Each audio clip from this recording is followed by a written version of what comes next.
Pandemi COVID-19 telah memberikan pelajaran berharga bagi kita. Krisis telah memaksa kita untuk mengembangkan cara-cara baru, membangun norma-norma baru, membangun standar kebaikan dan kepantasan yang baru. Kuliah daring yang selama ini sangat lamban dijalankan, sekarang sangat berkembang. Kuliah daring telah menjadi new normal dan bahkan menjadi next normal. Dan saya yakin akan tumbuh normalitas baru yang lebih inovatif dan lebih produktif. Bapak Ibu yang saya hormati, saya yakin FRI bisa punya peran besar. Assalamualaikum warahmatullahi wabarakatuh. Salam sejahtera bagi kita semua. Nama saya Yosilia Putri Safira Indani Putri. Kami semua di sini dari kelompok 3 Pendidikan Kewarganegaraan Kampus Unsri Indralaya 2020. Setelah menyimak video sebelumnya, tentunya teman-teman sudah dapat mengira apa yang akan kita bahas pada kali ini, tentunya berkaitan dengan COVID-19. Baiklah, saya beserta rekan-rekan saya kelompok 3 akan menjelaskan materi mengenai pendapat mahasiswa tentang pembelajaran PKN pada masa pandemi COVID-19. Saya dan teman-teman akan menjelaskan pemaparan materinya secara berurutan, jadi kalian semua dapat menyimak videonya sampai selesai ya. Terima kasih. Assalamualaikum warahmatullahi wabarakatuh. Perkenalkan, nama saya Cici Lady Candika dari kelas Indralaya nomor urut 28. Assalamualaikum warahmatullahi wabarakatuh. Perkenalkan, nama saya Sri Anggun Handayani dari kampus Indralaya nomor absen 06. Assalamualaikum warahmatullahi wabarakatuh. Perkenalkan, nama saya Ica Monika dari kampus Indralaya dengan nomor absen urut 2. Perkenalkan, nama saya Serina Aktagala nomor absen 43 dari kelas Indralaya. Assalamualaikum warahmatullahi wabarakatuh. Perkenalkan, nama saya Dewi Kurnia dari kampus Indralaya nomor absen 25. Assalamualaikum warahmatullahi wabarakatuh. Salam sejahtera untuk kita semua. Saya Nova Lisa Umur Rahmah, nomor urut 52 dari kelas Indralaya. Baiklah, di sini saya akan menjelaskan tentang coronavirus dan cara mencegahnya. Coronavirus atau disebut dengan COVID-19 ini merupakan virus baru yang menyerang saluran pernapasan. Virus ini diketahui berasal dari Cina. Virus ini juga termasuk satu keluarga dengan penyebar virus SARS dan MERS loh. Gejala klinis COVID ini ada beberapa di antaranya. Yang pertama, demam. Yang kedua, sakit tenggorokan. Yang ketiga, gangguan pernapasan. Dan yang keempat, letih dan lesu. Bagaimana sih cara mencegah coronavirus ini? Kita dapat mencegah coronavirus ini dengan cara berikut. Yang pertama, kita harus mencuci tangan dengan air mengalir selama 20 detik dengan menggunakan sabun. Yang kedua, kita dapat menggunakan hand sanitizer yang mengandung 60% alkohol. Yang ketiga, kita harus memakai masker ketika keluar rumah. Yang keempat, memakan makanan yang gizinya seimbang dan memperbanyak makanan buah dan sayur. Yang kelima, rajin berolahraga dan jangan terlalu capek. Yang keenam, kita harus menghindari mengonsumsi daging yang setengah matang.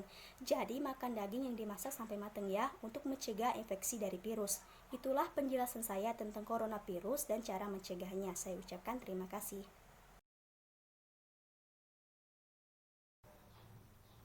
Maraknya penyebaran virus corona membuat Indonesia mengambil langkah untuk menekan penyebar luasan virus ini. Nah, salah satu cara yang ditempuh pemerintah untuk menekan penyebar luasan virus ini yaitu dengan menerapkan sistem PSBB, yang berarti pembatasan sosial berskala besar.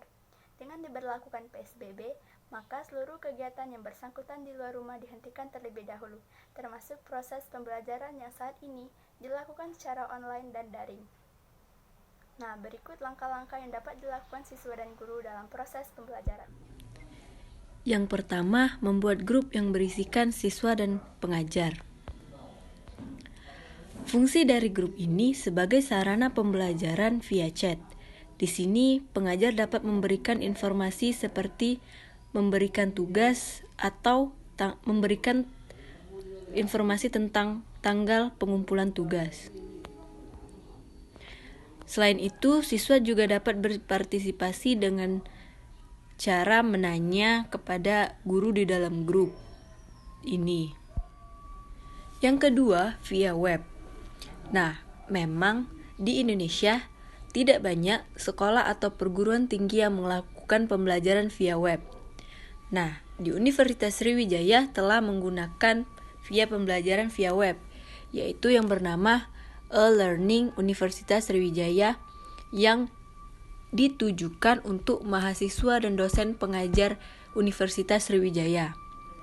Nah, di web ini akan terlihat mata kuliah yang diambil oleh masing-masing mahasiswa.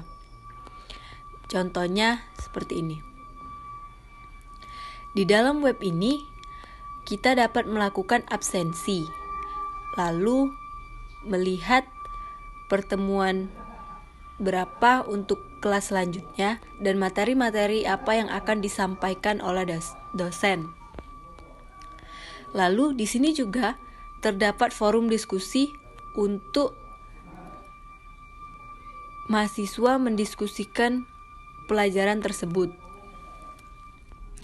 Maka Kemudian, kepada saudari pengajar Afra dan siswa Sabira dapat melakukan proses pembelajaran secara virtual, di mana proses pembelajaran menggunakan aplikasi Zoom. Nah, ini merupakan contoh pada saat guru menyampaikan materi pembelajaran kepada siswa melalui aplikasi Zoom.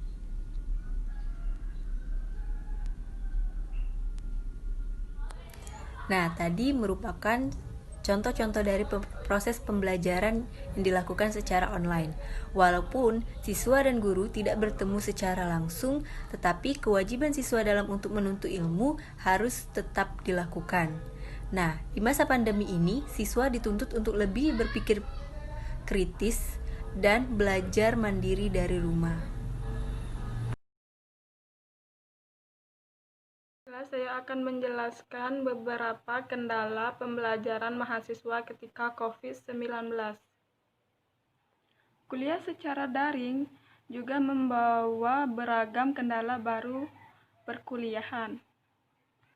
Beberapa kendala dalam melakukan perkuliahan daring. 1. Ketidakstabilan koneksi internet bagi mahasiswa maupun dari dosen. Yang terkendala membuat penyampaian materi dari dosen dan tanggapan mahasiswa yang terlambat. 2. Semangat belajar yang menurun, dikarenakan metode belajar daring yang membuat para mahasiswa merasa bosan. 3. Terkadang ada juga mata kuliah yang berbentrokan karena jadwal pembelajaran yang berubah-ubah. Dan yang terakhir, tidak semua dosen dapat dengan mudah mengaplikasikan perkuliahan daring. Dan sejumlah tantangan lain pun juga harus dihadapi para dosen untuk memastikan semua mahasiswa memahami apa yang disampaikan di ruang virtual. Baiklah, di sini saya akan menjelaskan mengenai hikmah atau pelajaran yang dapat kita ambil dari pandemi COVID-19. Secara umum, COVID-19 telah mengajarkan kita akan pentingnya waktu, karena sejak pandemi COVID-19 kita dapat berkumpul dengan keluarga, dan ini akan membuat hubungan kekeluargaan semakin baik. Selain itu, setiap orang sudah mulai menyadari akan pentingnya gaya hidup sehat. Dalam kegiatan belajar mengajar, hikmah atau pelajaran yang dapat kita ambil adalah lebih meningkatkan skill dalam bidang teknologi dan informasi. Karena meskipun kita tidak bisa bertatap muka secara langsung, namun kita masih dapat menjalankan kegiatan belajar mengajar seperti melalui Zoom, e-learning, dan mencari sumber-sumber pelajaran seperti dari Google dan lain-lain.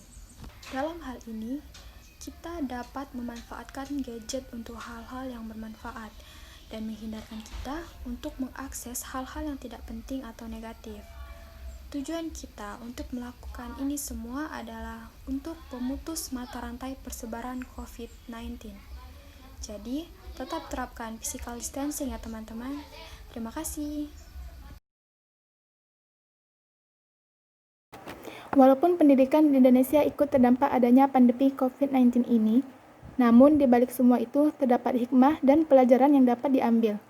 Adanya kebijakan pemerintah untuk melakukan pembelajaran jarak jauh melalui online, maka dapat memberikan manfaat, yaitu meningkatkan kesadaran untuk menguasai kemajuan teknologi saat ini dan mengatasi permasalahan proses pendidikan di Indonesia.